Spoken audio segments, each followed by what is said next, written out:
6 o'clock and all our mics are working. Can we have roll call, please? Ms. Orch? Here. Mr. Unger? Here. Mr. Waller? Here, sorry.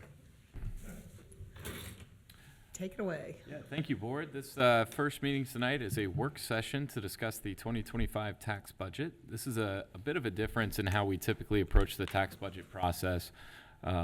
As you all know, the tax budget is something that we have to send down to the Hamilton County Auditor to make sure that they collect our property taxes for us. Typically, it's an exercise where we take the prior year's budget and we just send that down, and we then start in earnest on our next year's fiscal year. However, in light of the failure of the police levy, we thought it was prudent to really start a conversation now around strategic direction and big picture, and so that's what we've prepared. I'm having some projector difficulties, which is sometimes what happens. So we do have the full presentation in the agenda packet, and I'll roll through that, and then afterward we'll turn it over to some discussion and conversation with the trustees. And should time allow, and if there's a desire to have an executive session, we have the opportunity to do that afterward.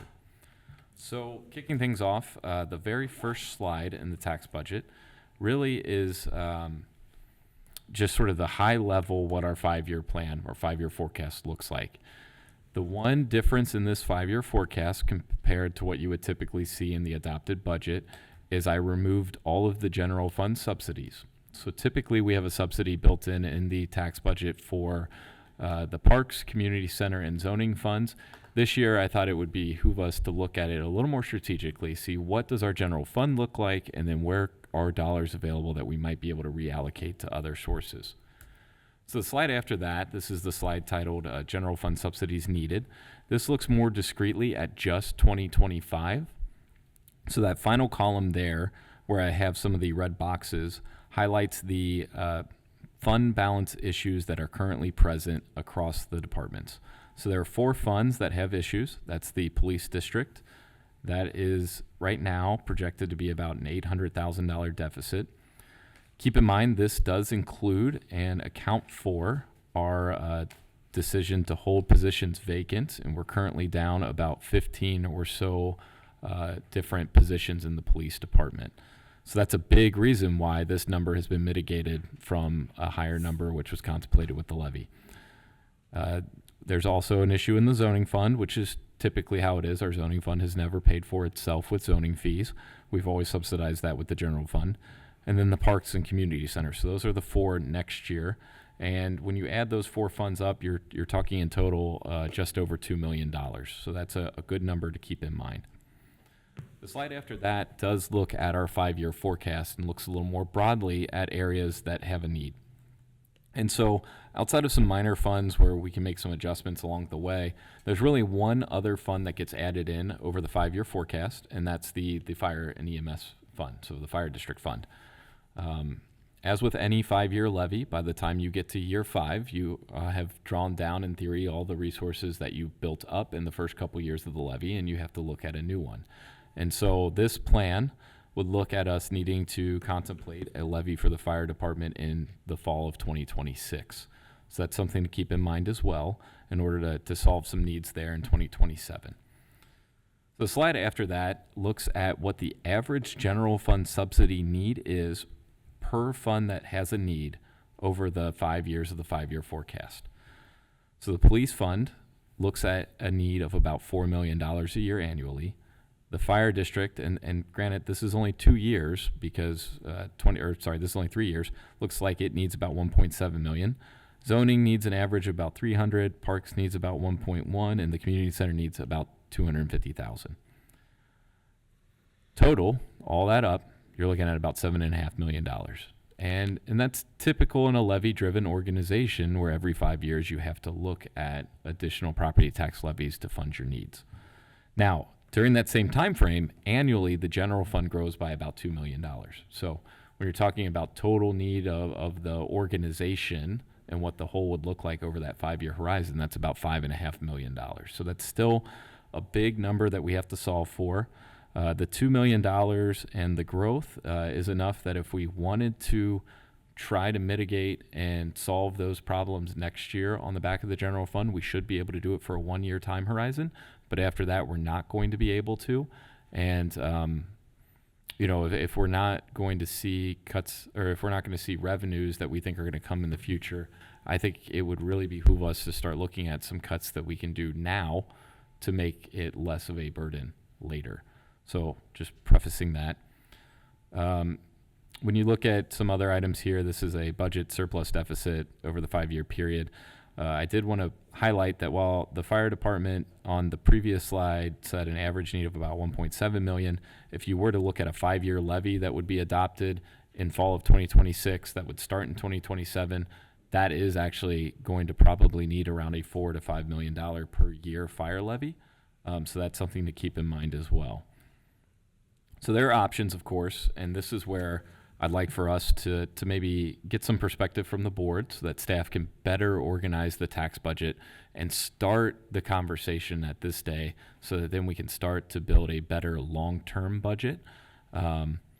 We can look at new revenues. So there are certainly some things like property taxes that you likely need, and I'm not going to try to put a specific number, but a 3 to 5 mil levy for fire starting in 2027. You would probably need a similar levy for police because the hole in both funds is about the same.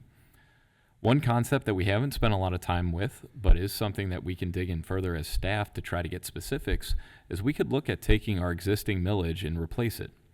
So with the way the state of Ohio operates, if you pass millage today, you do not generate any additional dollars no matter what property valuations do. So if we were to say refund and eliminate all of the existing millage on the books and put on something that was the same exact millage, you would see an increase in revenue.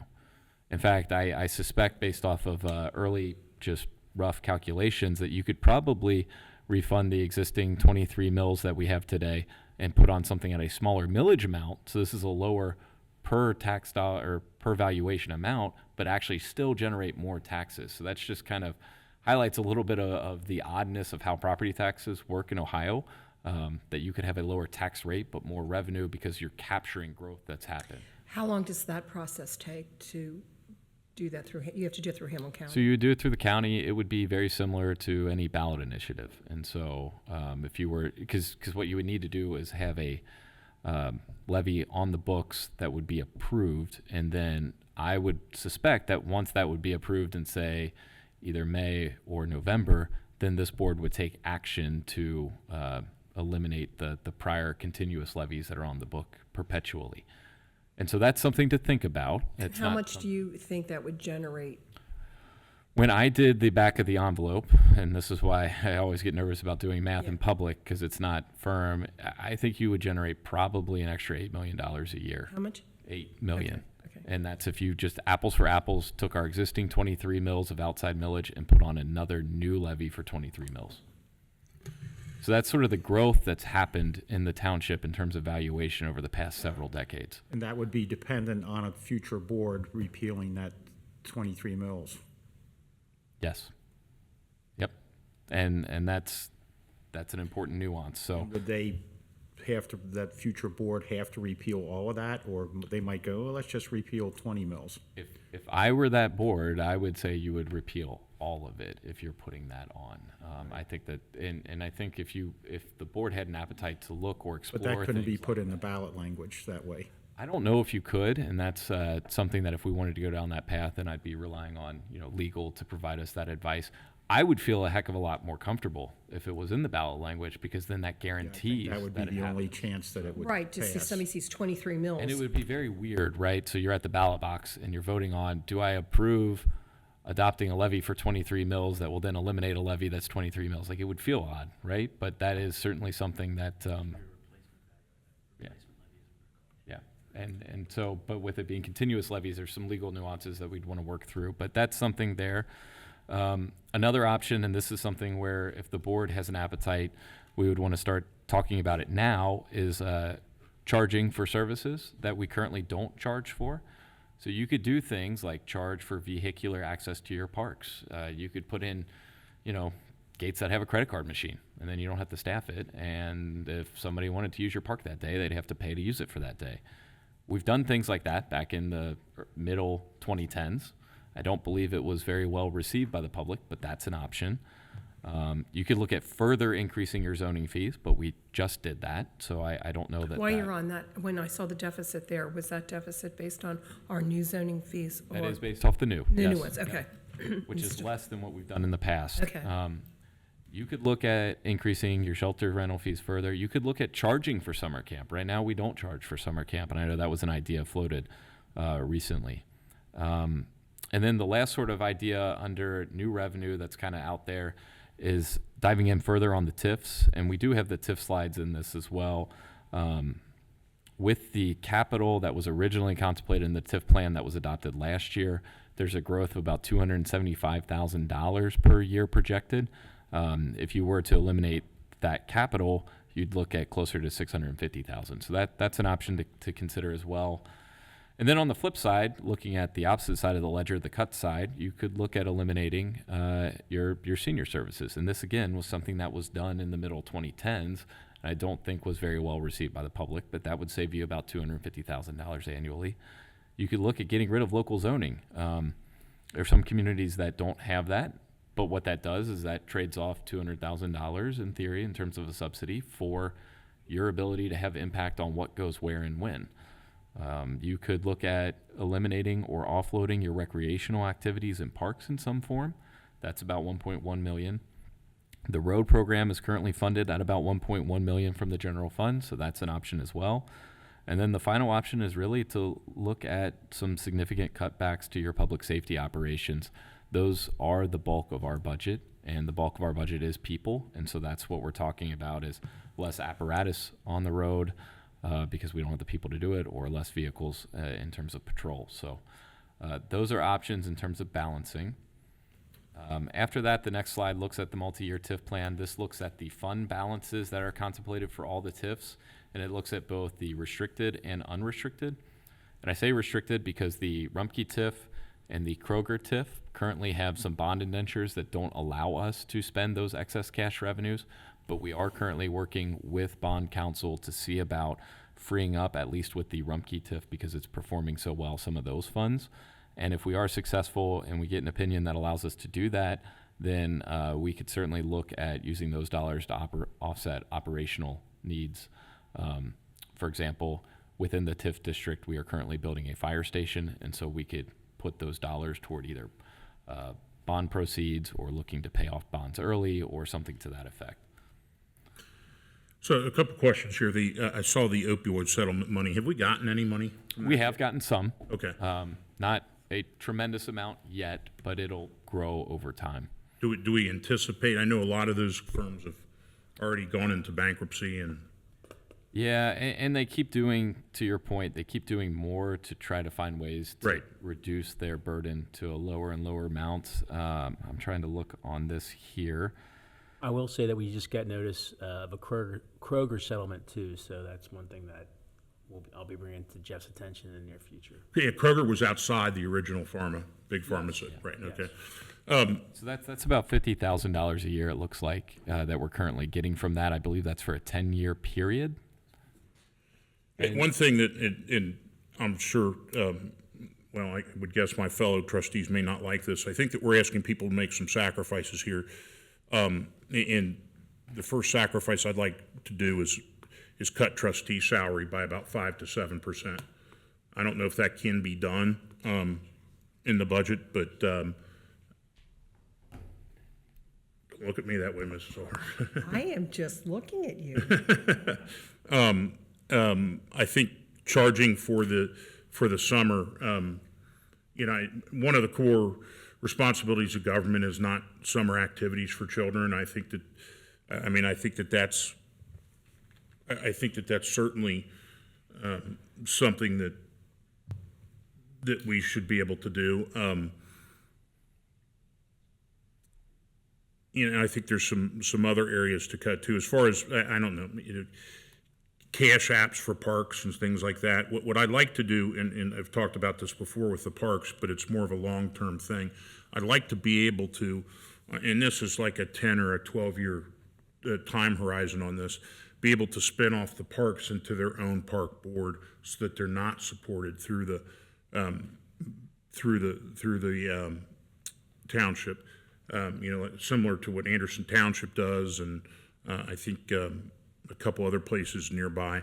And that board would be completely independent of the township to relieve the township of that burden, because we're seeing all these costs are escalating, and to me, one of the important things is to keep as many police on the streets as possible, because we're seeing a need for it. I like the idea of the TIFs. It's very early on. I wanted to TIF everything we possibly could, because I could foresee a situation where we were going to be kind of cash strapped. I didn't know that it was going to be.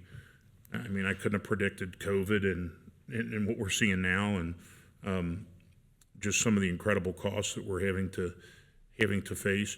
I look at it as an incremental problem. It's hard to find $5 million a year or $7 million a year. It's easier for me to find, 15,000 at a time. So if there are ways that we could extend the life of some of our service vehicles an extra, an extra 3 or 4 or 5 months. I don't want them to be unsafe, but maybe there's some kind of system. And I know that you and I have talked about this before, of maxing out on township-owned property. So, for example, the fire training center, which through the CIC we're going to list for sale. It's going to take a while for that to sell. I get that. That's not going to be immediate relief, but that would be an example of something aimed toward a long-term solution for this. Well, most of these long-term solutions that we're talking about are just the fringe. It nowhere near cuts, $1 million, even if you get $1 million, we still have a deficit. What are some other alternatives that you see in the long run because I think we need more policemen. We are down 15. I'd like to see us have 30 more. So in that respect, what do you see as an alternative to generate more income for the township? Yeah, as we've talked at previous meetings, townships are limited in what they're able to do, and really the only thing a township is permitted to do to increase their tax revenue is to look at increasing their property taxes. So with that in mind, that really is your main mechanism to increase it. And we know that levies have been, the last how many levels we had, they're not passing. They're not passing through the state. So we know people don't want to pay any more property taxes. A lot of people are extended over this. So there has to be another solution that we can come up with for the long haul for this. Yeah, I mean, other communities, for example, earnings tax is their bread and butter because it oscillates with the economy, but that is not a mechanism in our toolkit. And So if we did incorporate something like Fairfield Township, or Fairfield, we're about a little bit bigger than Fairfield, correct?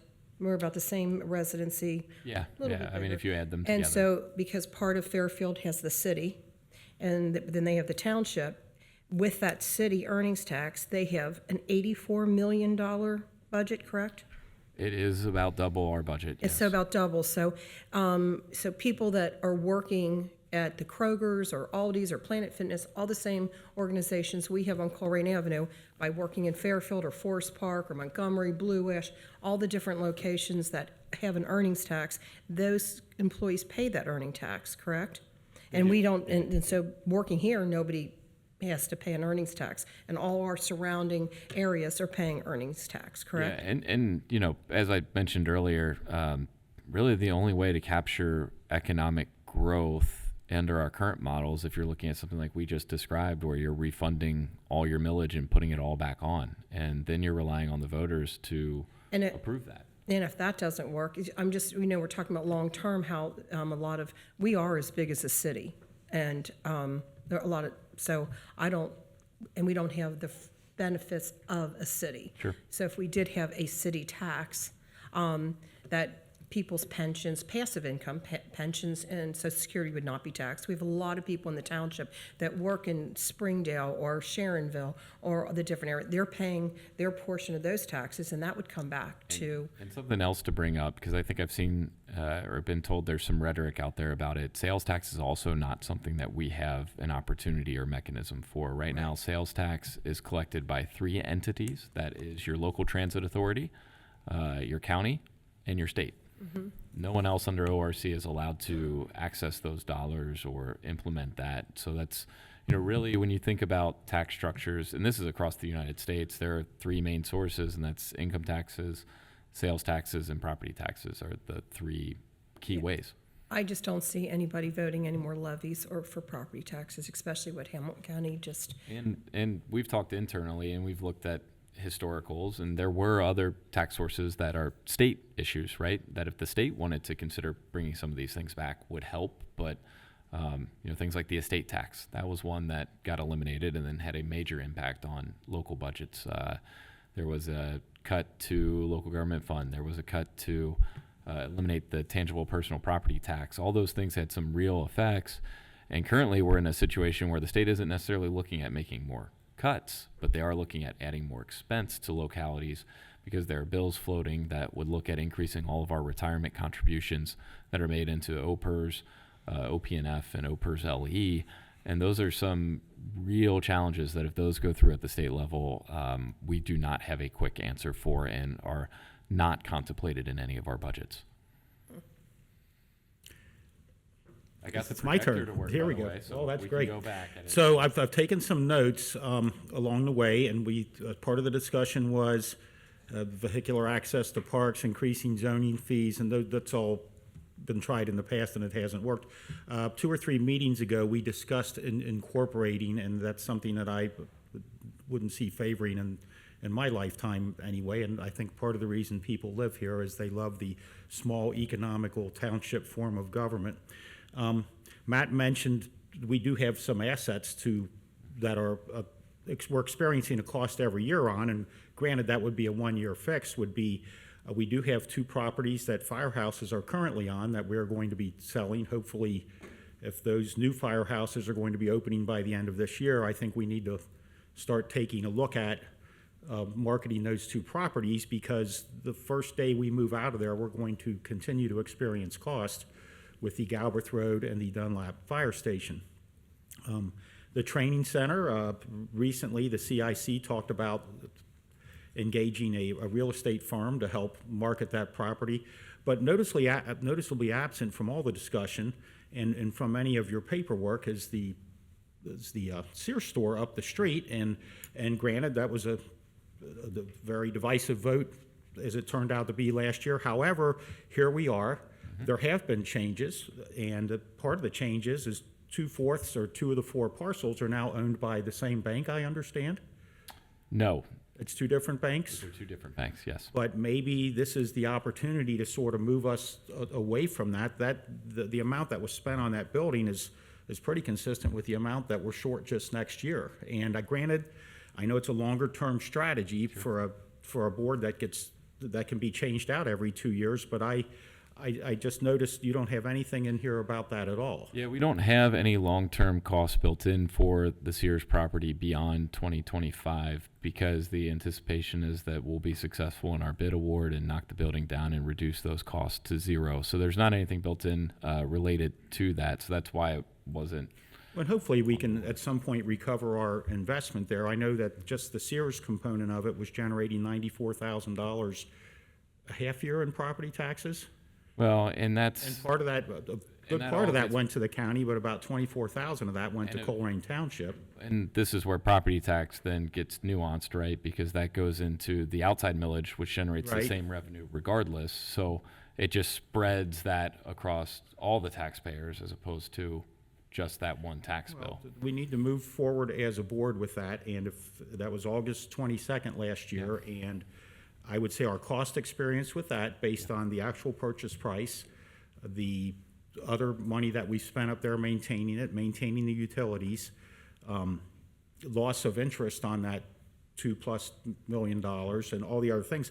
I would say by this August, we're going to be looking at a $3 million total cumulative 12-month expense up there. And if we could get back part of that, that would help us for a year. I mean, do we have the property listed as Hamilton County Redevelopment? Are they out there? It's not trying to listed right turn now. it up or anything? Or No, it's not listed for sale at this moment in time by a broker or anything like that.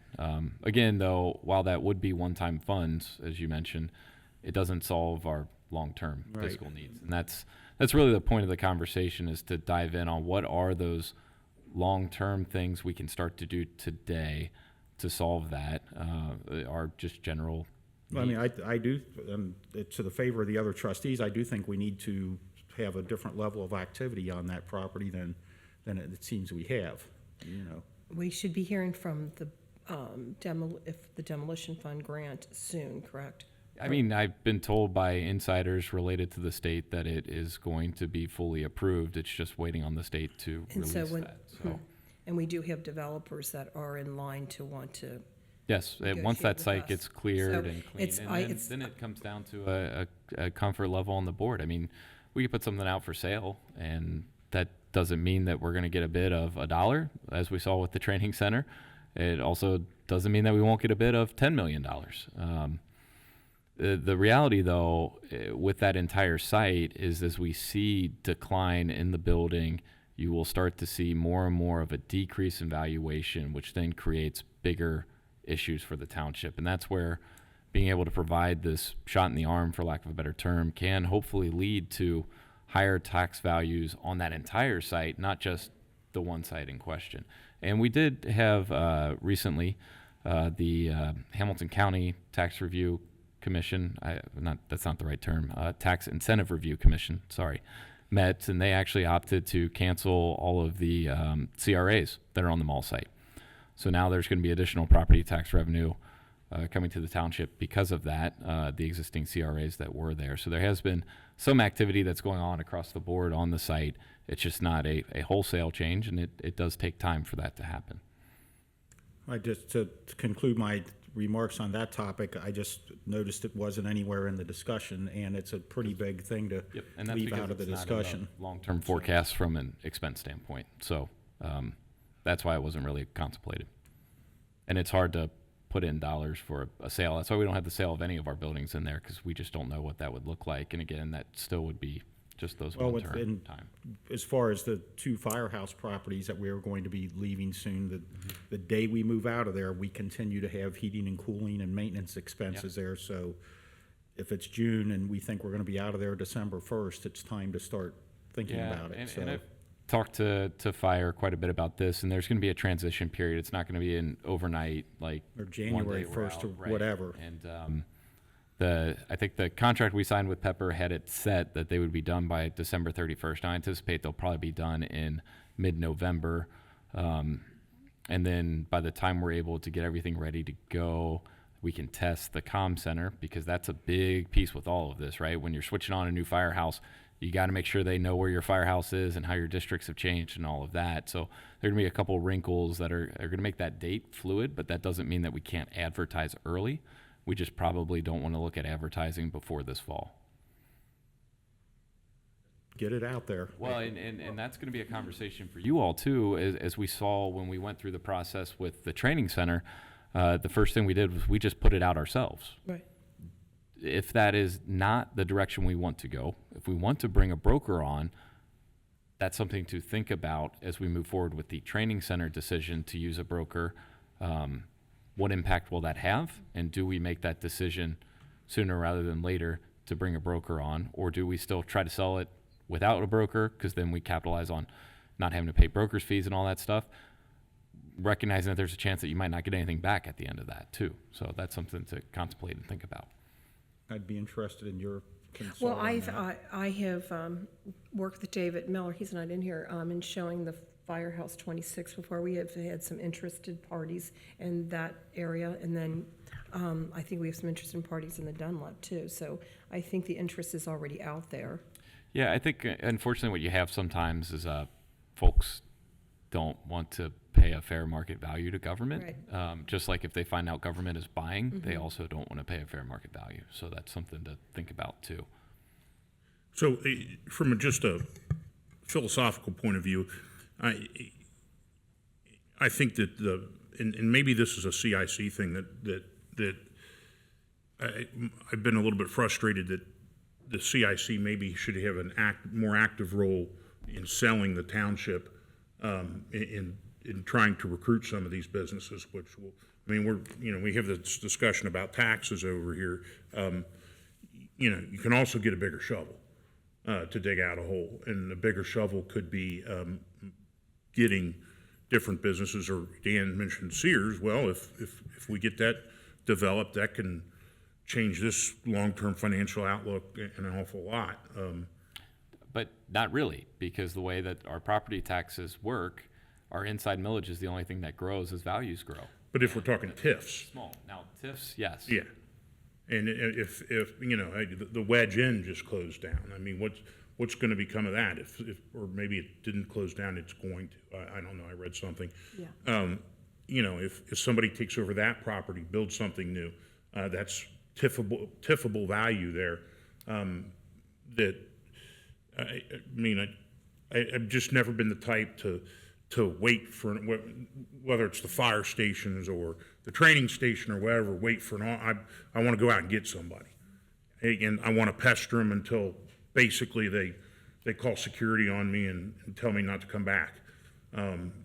Well, and it's an interesting thought experiment to go through at this point in time, too, when we think about firehouses and their potential sale. And I think I've shared this individually with all of you, is you could be in a position where you get a very high dollar value offer that maybe isn't something that makes sense to be in that location. Right.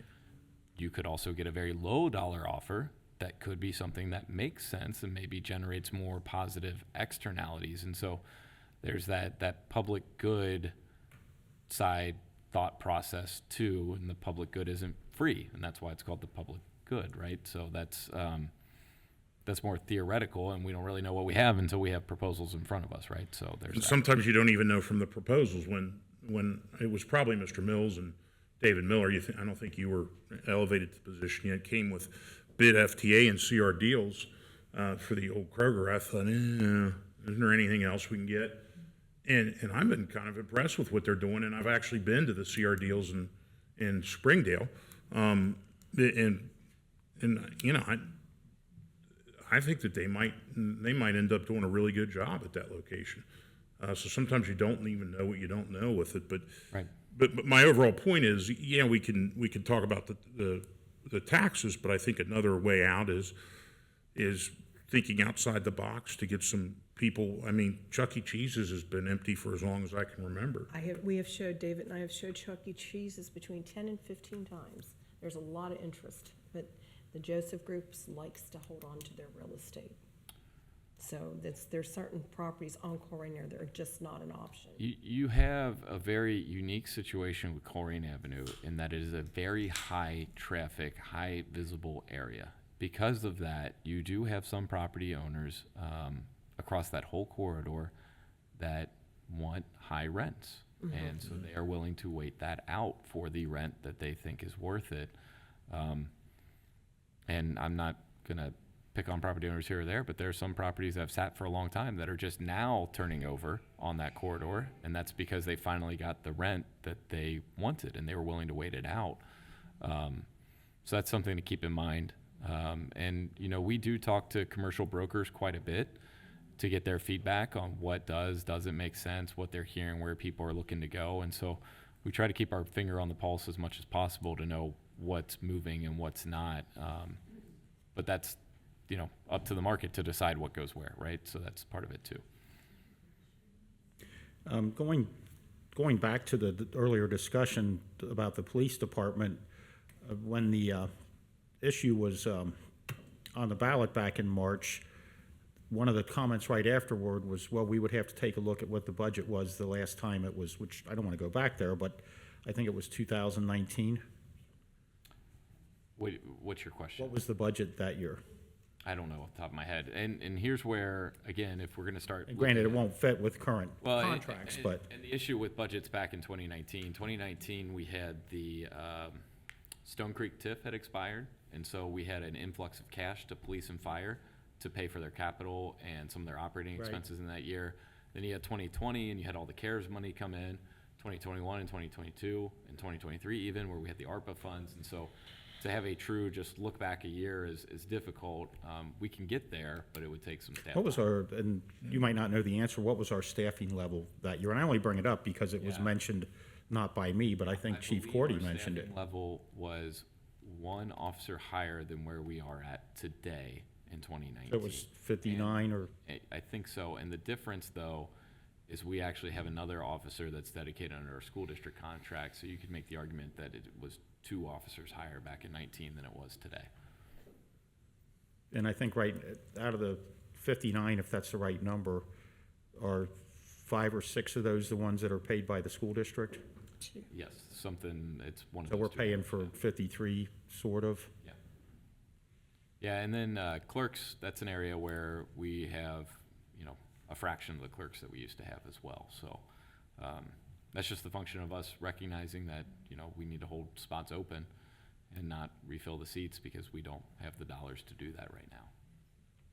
And the rest of our employee census outside of the police department, how has that changed? And you might not know that answer right off, but So we do have a lot of that on the website, and there has been some minor growth in other departments, so an employee or 2 here or there, but we have not seen substantive growth since 2019 in any of our departments.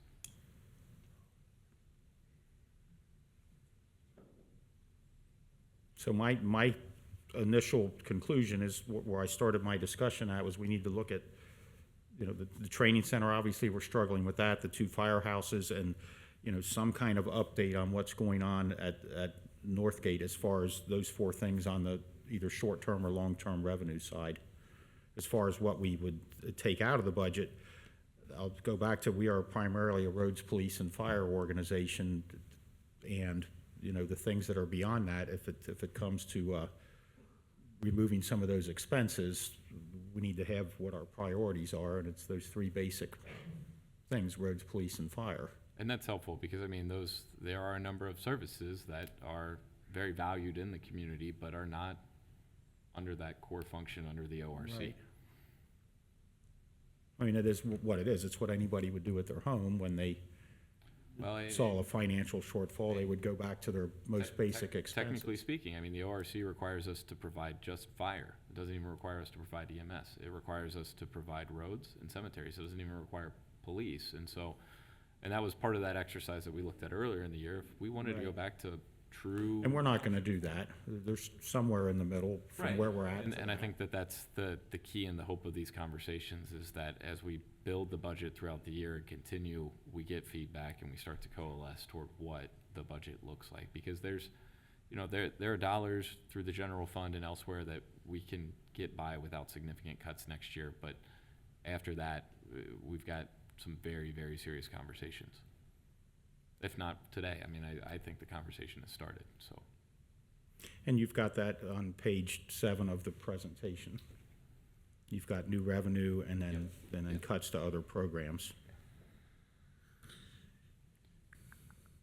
Is there any other feedback from the board? Otherwise, if we don't, I would recommend a motion for executive session. I'm good. Are you good, Matt? I'm good. Okay. So I'd recommend a motion in accordance with Ohio Revised Code, Section 121.22G3, to discuss pending or imminent litigation, and in accordance with G2, to discuss sale of township property. I motion that we go into executive session for those reasons articulated by Administrator Weckbach. I'll second. Ms. Orich? Yes. Ms. Schronger? Yes. Mr. Walt? Yes. Okay, we will be back at 7 o'clock. We have a 20-minute executive session. It's officially 7 o'clock, time for the regular meeting of the Board of Trustees for June 25th, 2024. Can we have a roll call? You haven't adjourned the previous meeting yet. Oh, sorry. Nothing to report from executive session. Sorry. Thank you, Jeff. I motion that we adjourn the work session. the special meeting work session. I'll second. Ms. Orich? Yes. Mr. Unger? Yes. Mr. Waller? Yes. Okay, now we can do roll call. Open the next meeting. I opened it before. Okay, we're going to open the regular meeting with the Board of Trustees, June 25th, 2024. So we have roll call now. Ms. Orich? Here. Mr. Unger? Here. Mr. Waller? Here. Okay, and we have nothing to report from executive session. Okay, so we can stand to do the Pledge of Allegiance, please. I pledge allegiance to the flag of the United States of America and to the republic for which it stands, one nation, under God, indivisible, with liberty and justice for all.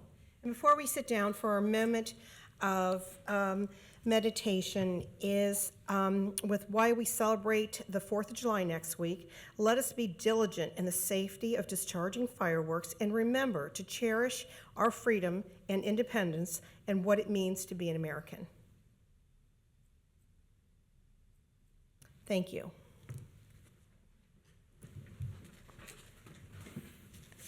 Okay, we have approval of minutes, Mr. Baker. Thank you, Board. I would recommend approval of the minutes of the meeting held on June 11th, 2024. I motion that we approve the minutes of the June 11th, 2024 meeting. I'll second that. No discussion? Not from me. Ms. Orich? Yes. Mr. Unger? Yes. Mr. Waller? Yes. Thank you. Thank you, Board. And tonight we have one presentation. This is a presentation on our Township Aggregation Program, and that's going to be presented tonight by Cristiana Cabrera, our Management Analyst. Good evening, trustees. Welcome. Tonight, I'll be providing the board with a first quarter status update on the Colerain Aggregation Program for 2024. First and foremost, for the people that are not familiar, what is energy aggregation? It is the process of combining customers together to purchase energy from a single supplier. Most organizations move towards this program to achieve one or more of the following goals: to either capture better terms for utilization, to secure better energy prices, and to increase renewable energy use. Since 2012, Colerain Township has participated in a gas and electric aggregation program separately to offer residents security against price fluctuations and consistently favorable pricing for electric supply. The following slides break down participation and cost for the gas and energy aggregation programs respectively. Now, I know that this looks like a lot of information, but we're going to break it down a little bit further in the slides. We will begin first by looking at the performance of the gas aggregation program. Now, this chart provides a month-by-month breakdown of performance and cost for participation in comparison to Duke Energy's costs. The total GCR cost listed in column 10. Shall represent those in aggregation, what they would have paid if they had stuck with Duke's cost recovery rate.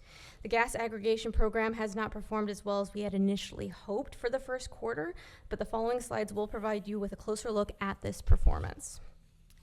Breaking the data down a little bit further, I would first like to pull your attention to the Colerain total aggregation rate, which is currently set at 91 cents versus the Duke supply rate. The annual average with fluctuations is 65 cents. At this time, Colerain's total aggregation rate is 40% higher than Duke's annual average. This is taking into account the fluctuations in price that Duke has experienced over the past year. Now, looking a little bit deeper, we're looking at participation and accounts. What we have observed from the data provided is the total number of accounts for gas aggregation program continues to reduce at a steady rate, with the average number of accounts for quarter one compared to last year specifically going down by 18%. Looking closer at quarter one performance compared to the same time last year in 2023, the only month that realized natural gas cost savings for residents was actually January 2023. On average, residents are paying 63% more, or $37 more per CCF, 100 cubic feet, for natural gas in quarter one throughout this program. Overall, the first quarter of 2024, the Duke Energy Program has outperformed the aggregation program for natural gas with Colerain Township, with more cost to our residents who participate with AEP, our natural gas aggregation partner. And if I can just interject one comment for historical perspectives, when we renewed the gas aggregation, and this is part of the reason why you're seeing the rates higher, it was a 2-year lock-in, I believe, in 2022. This was shortly after Russia had declared war on Ukraine, and it was, on the heels of COVID. And those two factors led to higher rates. In the intervening months, we have tried to negotiate with AEP for a blend and extend, but that has not been successful. And prior to that, I want to say it was 39.7 cents. I mean, it was way lower. Yes. It's just the direction the country's going with gas and other natural resource fuels. It has caused a lot of this chaos in the market. Because prior to 22, I remember having that discussion, it was like 39.7 cents, so you can see it has more than doubled. Yes. Moving on to a more positive update, our electric aggregation program has actually performed exceptionally well in comparison to Duke's fluctuating costs over the past year. If we look at the aggregation rate versus Duke's supply rate, you'll see that the aggregation rate for Colerain has remained at 7 cents versus Duke's supply rate, which has fluctuated forward and backwards and is averaging at 9 cents. With that in mind, in reviewing the accounts, although the total number of accounts has slightly decreased within the last quarter, it has remained steady in the past year. The average number of accounts for quarter one actually increased by 8% compared to 2023 numbers. And in reviewing quarter one between 2023 and 2024, we found that on average, residents are saving about 65% more for electricity in quarter one by participating in this program.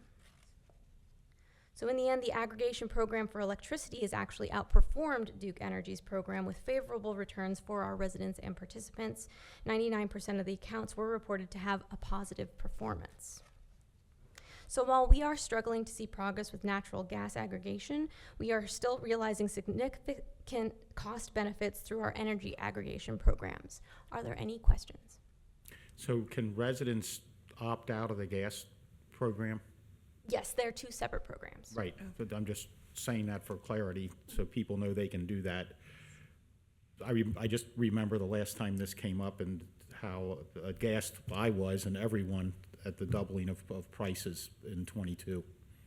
Yeah, And- It just goes to show what the horrible direction national And policy like is Dan's talking about, taking you can us. opt out for free and you can opt back in for free. Yes, It's and- no commitment. The only thing to keep in mind is if you do opt out and you sign up with a different provider, some of these providers have contracts that are what I would consider to be predatory, where they sign you up for an extremely low rate for, say, 6 months, and then the remaining 3 years of your contract, or 2 to 3 times what you might pay with us. And then they have these large payout clauses. But something that the board has been very clear on is that, if we're going to have these programs, we want a free opt-out for any of our residents.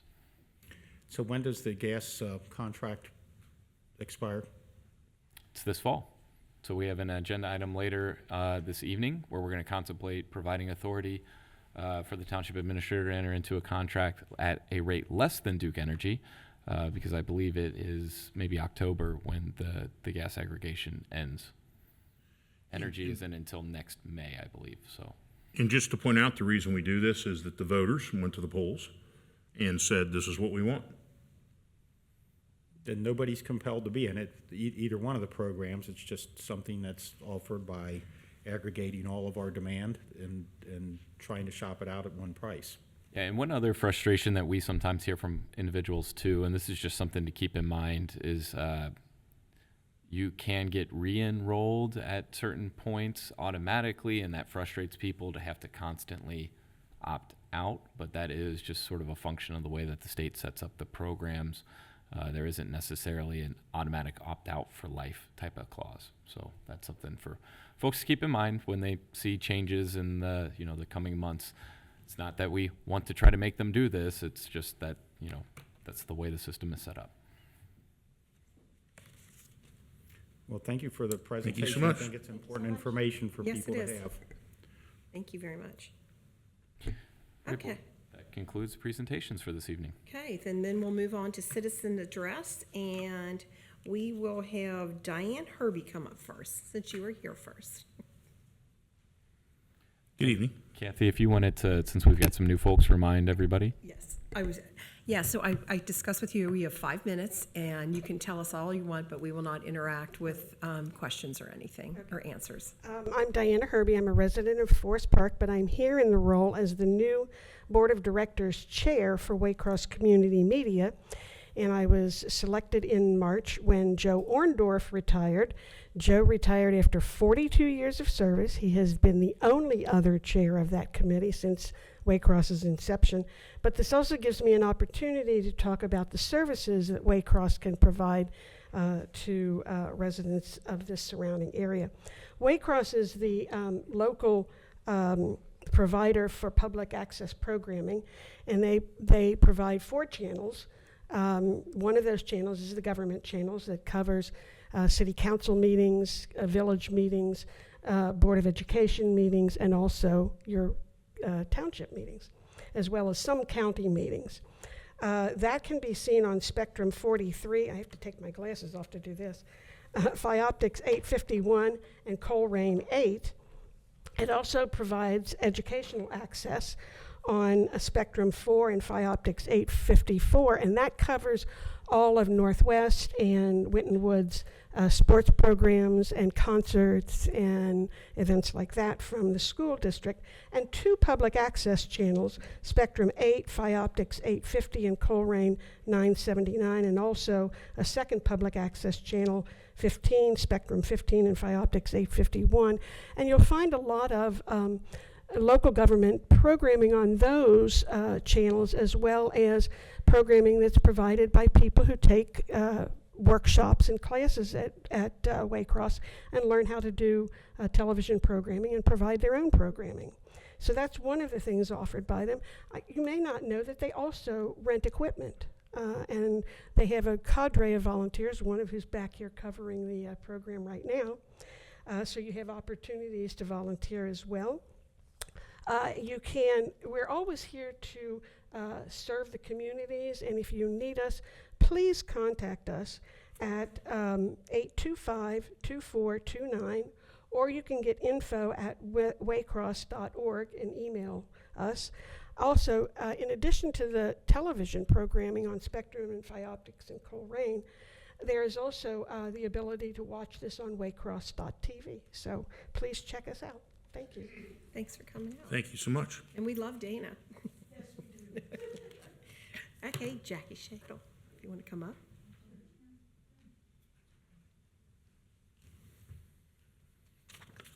Welcome. Yes, hello. Hi. Okay, my name is Jackie, and I happened to be at the Kroger's on Springdale during the shooting, in the grocery, not knowing what was going on and just hearing the pow, pow, pow, pow, pow, and not knowing if it was a mass shooting or what was happening, and seeing the families coming to the end of the aisles, shielding their children and leaving their carts and their keys in their purses. And so me and this gentleman went behind the bakery doors that came through there, not knowing that it was just a policeman in a confrontation with someone in a drug type thing. But I just wanted to say that the Colerain Police Department did a wonderful job. They kept everybody calm outside. The Kroger employees that had the blue T-shirts on with Kroger, they kept calm. They led us through all the emergency doors and everything in the back, out into the lawn, and the policemen kept everyone in a safe spot. There were ambulance and fire trucks and drones in the sky, and they taped everything off so that no one could get out that might be also involved in the situation. It was such a calm situation for what it was. I mean, because people, the kids were crying, the girl that I was consoling outside had left her keys in the cart, and the policeman was trying to assure her that, you know, you'll be able to get your car eventually and everything. We did get to retrieve our car at 11 o'clock at night, which was fine. But I just was so impressed with the police department, and I just wanted to put that out there because for what it was, it just, they really kept things calm. And, you know, I just was very proud. I mean, I grew up in Colerain Township. I've been here since I was 7 years old. I voted for the police department, you know, to pay more taxes or whatever I had to do to get their protection. So I think that the people that did not vote for that, they really need to do that next year. But, you know, thank you to the police department and the fire department, anybody that was, you know, a part of that terrible day. So thank you for coming and letting us know that. Yep, thank you so much, and I'm so sorry you had to go through that. And we're very proud of our it police was and something. fire. Yeah, it was something. Glad you came out unscathed. Yeah, but you know, I'm just glad that more people weren't injured and more people weren't hurt, and it was just one of those situations, you know, that the police department came through. I was very proud, you know, to live in Colerain Township for that matter. That's cool. Okay. Thank you. Thank you. for listening. Thank you very Love it, much. Love it. Okay. Is it, I'm just gonna, Lockwood, is it, what's the first? It's a Janet Lockwood, okay. I'm sorry, I was trying to reach her. My apologies. No, for it would look for like using J. cursive. It would look J-E-U, and I don't know how to pronounce J-E-U, so. Good evening. We have been long-term supporters of Colerain's fire department as the majority of the citizens. We have voted for it because it's an important project and we all benefit by it. Colerain should not be using tax money to provide discount first response ambulance service to the 25 streets in West College Hill and Gulfway Acres, which are located outside of Colerain Township. The first response service is the responsibility of Springfield Township. Taxpayers in Colerain should not be giving Springfield Township taxpayers a discount. Springfield is only paying $350 per run to Colerain, while Colerain charges non-resident accident victims $650 per run. Colerain trustees should not renew the contract with Springfield Township covering the first response coverage for West College Hill, Gulfway, and Pleasant Run. They should be focusing on Colerain Township and the taxpayers who have been very generous in voting for those important levies. Thank you. Thank you Thank you. for coming out. Sorry I couldn't read your name. Okay, next up, always a pleasure, Ned. Always brings such good news and enthusiasm. Thank you. I love being here. Thank you. It's going to be very quick, I promise. And thank you for the time to speak. I just wanted to say two things this evening. One is that there are officially 37 days left to come down to the library and enroll in the summer reading program. I don't know how summer is disappearing that fast, but it is quickly disappearing. So 37 days to come down, get a free book if you're a child, spin the Wonder Wheel and get a prize.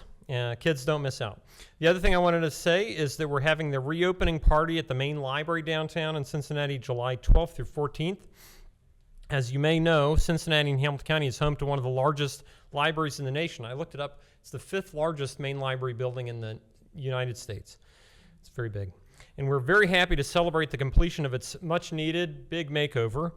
There are going to be a lot of activities that weekend. The one I want to highlight is the opportunity to make history as the library attempts to break the world record I didn't even know there was a world record for this, but we're going to try to break it, for the most library card signups in a single day. So all ages are welcome to come down and participate from 8 a.m. to 8 p.m. on Saturday, July 13th by getting a library card. But there's going to be many activities, and it's really looks fabulous down there. It's a really nice renovation they did. But at the very least, come down and get a free book for the summer reading program. Thank you so much. Thank you so much. Thank you, sir. Well, if there anybody else that wants to have a citizen's report, this is all I have. Okay, so I guess now we will go on to administrative reports. Thank you, Board. I believe I will have the only administrative report. I think, to paraphrase what Ned said, it is to cancel your library card so you can sign up on that day, right? But in all seriousness, on July 3rd, we have our 4th of July Spectacular here at Drew Campbell Field, so we hope to see folks out for that event. There's going to be food trucks, there's going to be live entertainment in the form of music and some competitions and different things like that. There may even still be the dunk booth coming back. I don't know who's all going to be in it this year, but I'm sure we'll have some fun folks to dunk and have a good time. And then on July 4th, there's all kinds of additional activity going on in the township. So we've got the Pray, Hope, Believe 5K in the morning. And then later that early afternoon, we've actually got the vintage baseball game at Colerain Park. So that's with the old school Reds. So there's a baseball clinic that goes on before the game. So if you got kids that love the sport, they can certainly get out and learn a couple tips and tricks along the way. And then for my final item of administrative reports, since I haven't had a chance to since the event occurred, I did want to just publicly thank our fire and especially our police for their response to the incident that happened at Kroger. It was all hands on deck. We had a lot of officers and different personnel involved in response that day, and everybody did a fantastic job, top to bottom. So I know Dean's in the room, so I'll embarrass him a little bit, but Dean helped to be the incident commander, sort of boots on the ground at the scene, did a great job running that. But then we had sergeants involved that did great work. We had officers involved that provided assistance, and then the 3 officers that were actually involved to make sure that there was no additional harm caused by those acts. It was just incredible to see the support that our department has provided. And it again emphasizes to me that we've got one of the best departments all around, and we really showcased our quality that day. And so I appreciate everything that they all did. And with that, I will conclude administrative reports. Okay, I agree with you 100%. Now we go to trustee reports. Do you want to go first, or Matt want to go first? Either? I'll go. I'll be very, very short. A couple reminders from Northbrook, from Lori McMullen. The Greater Northbrook Pocket Picnic on Menominee near Dunraven is Saturday night from 6 to 9 p.m. Please bring a dish. They're a lot of fun. I don't know where the name Pocket Picnic comes from. I guess you bring a dish in your pocket, and but they're well attended. They're fun. Exactly. It's a good chance to meet people. This is from her too. She loves her speed cushions. It's now been 1 month, and they're hugely successful. She says most people are slowing down 10 to 15 miles per hour. Most go over, not between. Most cars do slow down, and she's very, very happy with it, and it's been a great success, and sends out a thank you.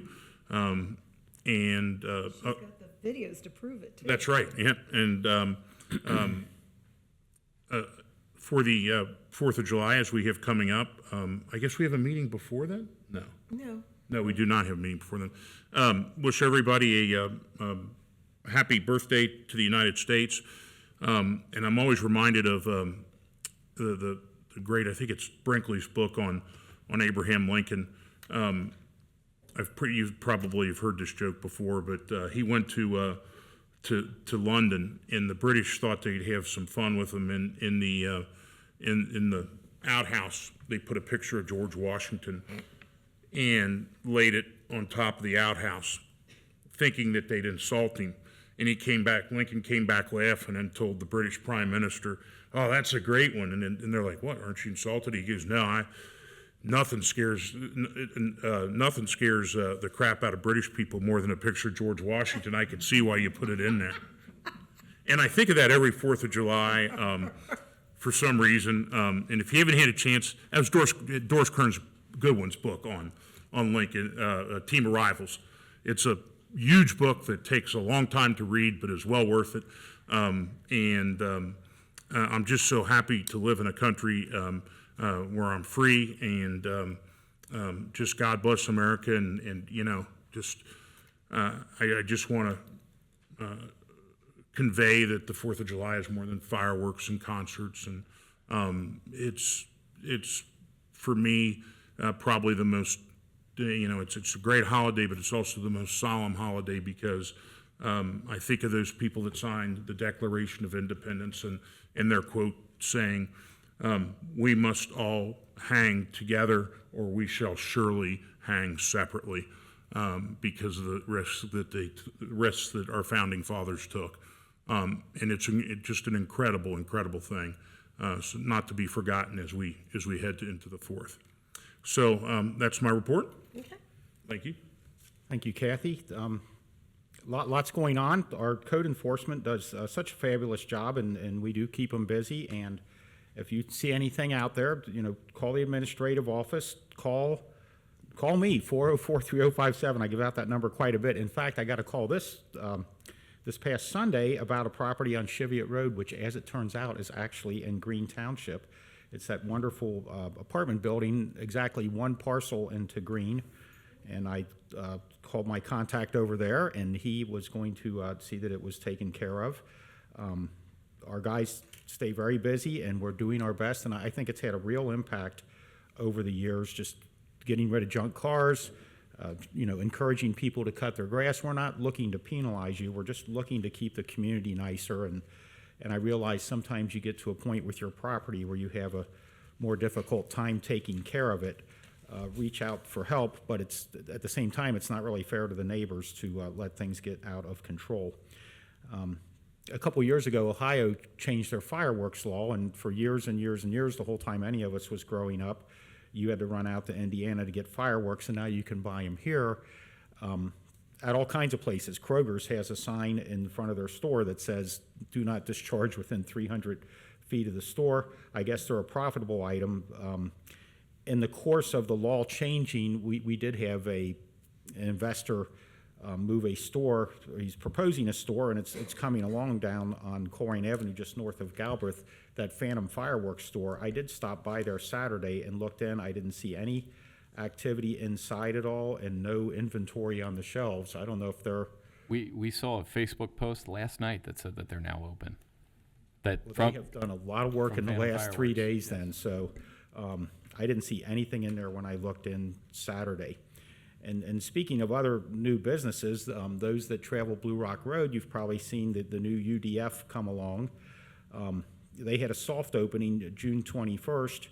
My wife and I went in there to investigate Sunday. And I heard you got the Sunday. Turtle Sunday, and to celebrate Sunday. And they are having a official grand opening this Saturday. I think it's from 9 to 1. And when we were in there Sunday evening, it was busy. It was very busy. With regards to the resident comment about what went on at Kroger's, that's a horribly tragic situation, instigated by a criminal, by the way. And, you know, you look around and you see these things go on in other places in other cities, and you hear about how their police might have responded. And the horrible incident in Texas comes to mind where they all drew back and waited to approach the scene, and that was not the case here. I've only seen the video that anybody else saw on the news, and it was our officers engaging and charging the suspect, which is an unbelievable amount of bravery. You know, it's the kind of stuff you hear about in another town or another place, or you read about in a book or see in a movie, but would you ever think that would happen here? And to those of us who are not here tonight and watching on television, it's those guys in the office right next to where we're sitting in the other side of our atrium here, and they are incredible. So that is my report. Okay. I just wanted to make aware that SinFed Credit Union, we had a ribbon cutting there on Monday. What a gorgeous spectacular, unique building it is, and if you go in there, there is the artwork in the entry that is from all our local schools, and if you also, they have a 9% CD rate going on right now, so go visit SinFed. It's a beautiful building.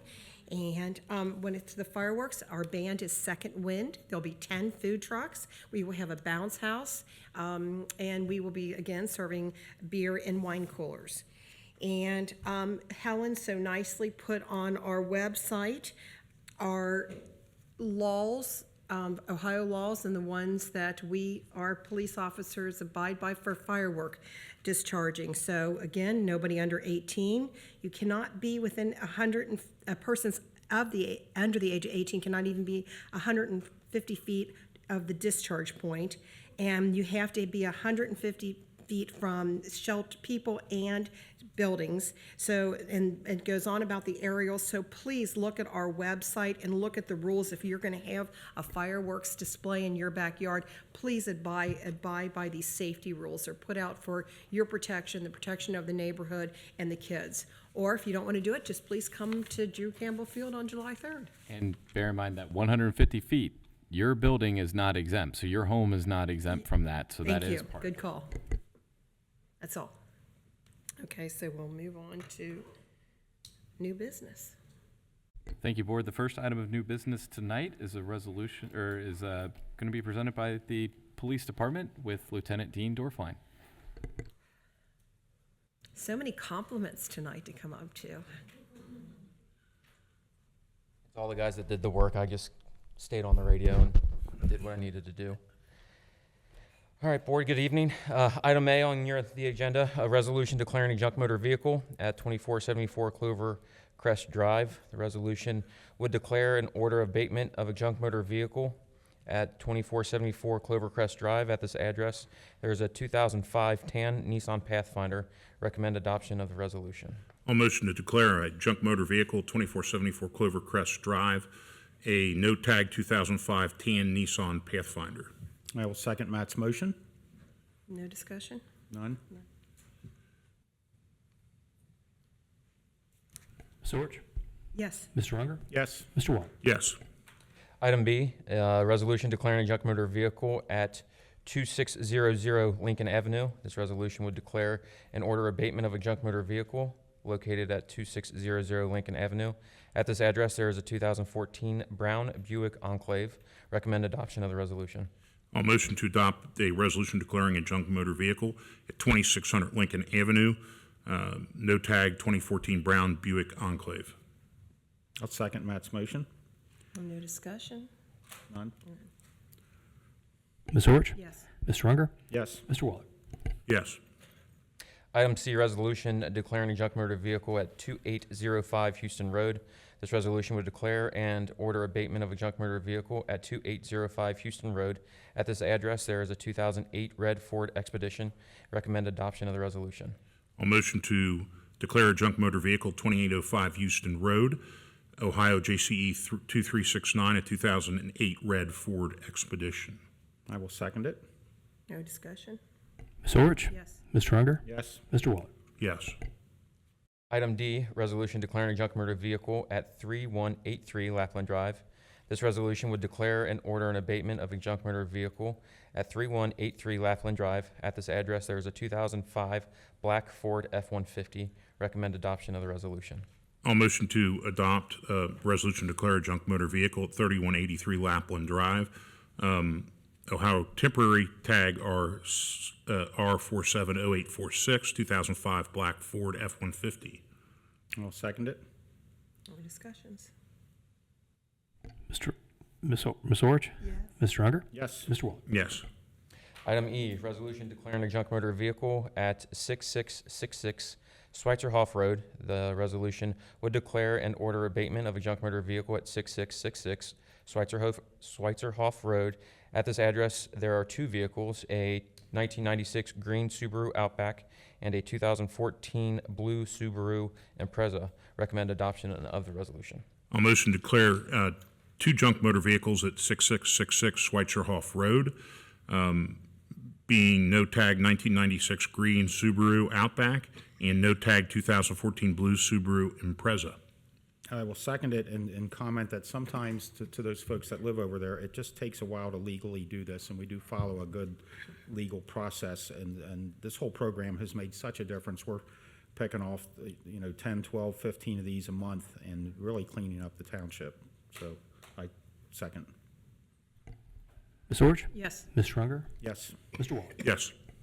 Item F, resolution declaring a junk motor vehicle at 9264 Coogan Drive. This resolution would declare an order abatement of a junk motor vehicle at 9264 Coogan Drive. At this address, there is a 2016 black Toyota Camry, and recommend adoption of the resolution. I'll motion to declare a junk motor vehicle at 9264 Coogan Drive, Ohio, JCX 2852, 2016 black Toyota Camry. I'll second it. Ms. Orch? Yes. Ms. Schrunger? Yes. Mr. Waller? Yes. Item G, a resolution declaring nuisance and ordering abatement. The resolution allows for the removal of uncontrolled vegetation and/or refuse at the following properties: 3684 Pool Road and 3521 Redskin Drive. Recommend adoption of the resolution.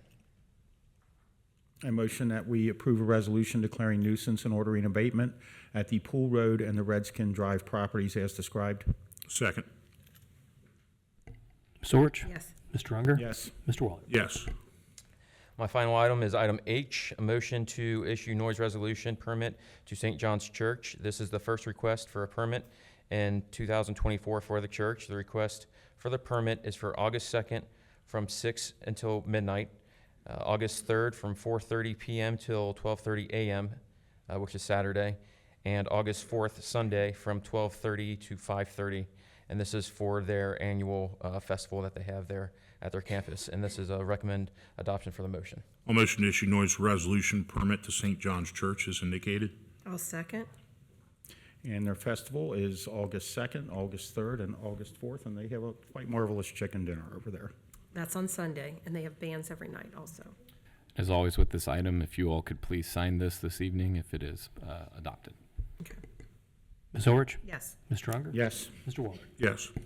And Board, I greatly appreciate all the support and comments for our agency, for the guys that were on the ground that night.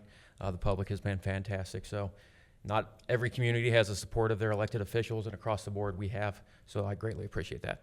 We appreciate Thank you. Thank you for what you do. Awesome job. Thank you, Board. The next item will be presented by Fire Chief Alan Walls.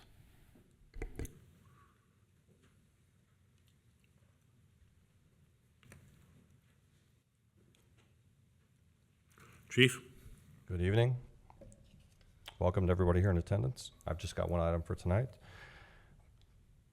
We have a motion authorizing the Township Administrator to execute an agreement with Duke Energy for Station 26 site work for $13,127.84, and we recommend adoption of the motion. Just a side note, this does not change the scope of the project nor the cost of the project as this was built into it. Okay, thank you. Okay, I'll motion to authorize Township Administrator to execute agreement with Duke Energy for Station 26 site work for $13,127.84. I will second it. Any discussion? None. The projects are proceeding as planned. Yes, sir. Ms. Orch? Yes. Ms. Schrunger? Yes. Mr. Waller? Yes. Thank you. Thank you, Chief. Thank you. Thank you, Board. Up next will be Assistant Administrator Tiffany Mays.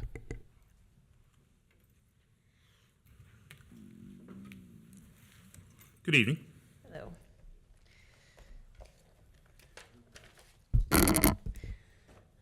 The first item under administration is a motion authorizing the Township Administrator to execute an agreement with Choice One Engineering for engineering services for Springdale Road sidewalks for the amount of $124,576. Information on this item is on page 53 of your agenda packets. As you are aware, the township is positioned to install sidewalks along Springdale Road from Pool Road to Yellowwood Drive. That would go right in front of our complex right here, all the way to the elementary school. This agreement will hire the engineer that will oversee and design the project. This firm is a pre-qualified engineer, was pre-qualified through our engineering and design master services agreement process that we went through just this past January. Staff recommendation is an adoption and approval of the motion. I'll motion to authorize the Township Administrator to execute agreement with Choice One Engineering for engineering services for Springdale Road sidewalks for $124,576. I'll second. Is there any discussion? And this project, so people know, this was, a lot of the actual funding for the construction is coming through. Yep, so we've got a grant in hand from OKI. This is the Transportation Alternatives Grant, and consistent with past practice, we'll apply for grant funding from SORTA in the right year to align with construction. Then that covers most of the construction costs that. Assuming construction costs don't escalate quite a bit, They won't. our goal is always to cover as much as Sure. possible to get as close to 100%. It says in the package it's an estimate of $750,000. No other comments? Ms. Orich? Yes. Mr. Unger? Yes. Mr. Waller? Yes. Thanks. Thank you. The next item is a motion authorizing the Township Administrator to execute a natural gas aggregation agreement at the rate not to exceed Duke Energy's gas cost recovery rate for a period of 12 months. This information can be found on page 94 of your agenda packet. As demonstrated earlier this evening, our gas aggregation is a little bit higher than Duke Energy's right now, so this will allow us to negotiate terms lower than Duke's rate. If we can't get lower than Duke's rate, we will not go any higher than our current rate. And again, I'd like to emphasize that this contract will also maintain the ability for our residents to opt out. Staff recommendation is an adoption and approval of the motion. I motion that we authorize the Township Administrator to execute a natural gas aggregation agreement at a rate not to exceed Duke Energy's gas cost recovery for a period of 12 months, Second. Discussion? which I think is good because I think 12 months from this October, things are going to go one direction or another. I mean, I think there's Yeah. going to be it's going to go one of two directions, depending on what And happens. Consistent with past practice, we'll bring this back as a consent item so that you all see the finalized contract. Beyond that, when we did come to terms in October of 22, roughly, we had a period of time where we did not have gas aggregation, and so that is 3 months. yeah, and so that is a possibility here that if the negotiation process does not operate favorably and we cannot come to a term that is better than Duke's, then there just may not be a program for a period of time. So that's just something to keep in mind. And that might be what works out best depending on the direction things go in November. Dan, can I mark that down? They'll either go up or they'll go down. I guess the only other way is sideways. I didn't know where he was going with that. You've got. Is that an official prediction? I mean, it's going to go way up or way down. There's always a chance it stays the same. Can I do that at the St. John's Festival on the roulette wheel or something? No, it's just, Matt, we've discussed our national energy policy and the reluctance to develop our natural resources. That hurts people right at home. It's a very real thing. And, you know, my gas and electric bill a few months ago was the highest one I have ever gotten in 39 years of home ownership. See, I don't think gas and electric inflation is anything compared to all the other inflation. Interestingly enough, I got my homeowner's insurance bill, and my house was like $695 a year for homeowner's insurance. The bill I just got was $1,100. Mine came too. I haven't opened it yet. It's just, I mean, it's just the road to nowhere. And I've had the same vendor. I've kept the same vendor since I bought my first house. It's just, all these costs are just burying our citizens. And I'd say anybody watching, take a look at your homeowner's insurance and compare it to, and I've never made a claim ever. It's just, things are just spiraling out of control cost-wise. That's way more than you were expecting, wasn't it? It's okay. But yes, so that was my motion. I guess it was seconded and discussed and so on and so forth. Ms. Orich? Yes. Mr. Unger? Yes. Mr. Waller? Yes. Thank you, Board. Thank you. Thanks, Tiffany. Thank you, Board. And the final item tonight, this is a second reading, and it is a resolution adopting financial policies for fraud prevention. So in your packet, you'll find there are 3 policies being contemplated as part of this action, and I would recommend adoption of the resolution. I motion we adopt the resolution adopting fraud prevention policies. Second. Discussion? I did see on the news that West Claremont School District recently got tagged for $1.7 million from some cyber attack.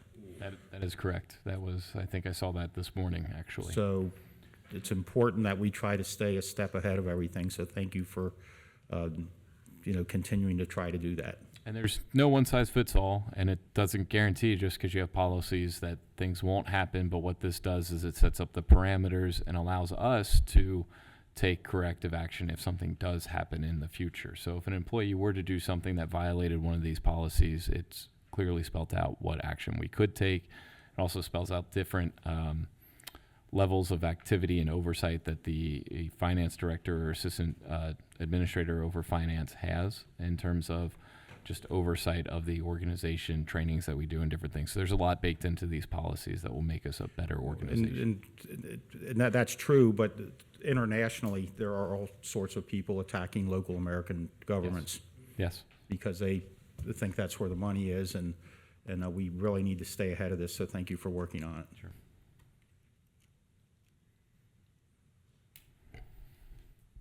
Ms. Orich? Yes. Mr. Unger? Yes. Mr. Waller? Yes. Thank you, Board. There are no items of old business. There were 3 consent items. One is a donation in fire and EMS from John and Patricia Helms in the amount of $20. Another is a contract that I authorized with Choice One Engineering for a study of our parking for a total amount of $4,850. And then the final item is a new hire, and this is a planner in the development department, a Miss Juliana Petty, at a rate of $26 per hour. And I would recommend adoption of all consent items. I motion that we approve the consent items as presented. I'll second.